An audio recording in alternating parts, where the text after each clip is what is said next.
ɓayi pellet wona fulɓe tun kala banu adama mo Allah taguno ina andina mari jomirawo subhanahu wa taala kono ɓe andano honto Allah woni woɓɓe ɗaɓɓitino Allah e hayre ɓe wi ko hayre nde woni Allah maɓɓe woɓɓe ɗaɓɓitino kullungu ko wuuri ɓe wi ko Allah maɓɓe woɓɓe ƴettino loope mahi ɗum waɗi statut darni wi ko ɗum ɗo woni Allah maɓɓe woɓɓe halfinino hoore mum lewru woɓɓe halfinino hoore mum nangue woɓɓe halfinino hoore muɗum leɗɗe ina woodi e tarihaji fulɓe haaloɓe wonde fulɓe ne rewanno nangue adi kadi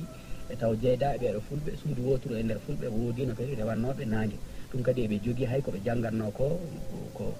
soɓe rewa Allah e nangue ngue kono ɓeɗo fulɓe wiyeteɓe fuutuɓe ko ɓeɗo wiyete fulɓe woɗaɓe faalaɗo andude ɓe hannde o ko leydi Niger yahata taway yoga e diina koɓe rewanno duuɓi guluji jeenayyi ha hannde ɓe uffitani ɗi aadaji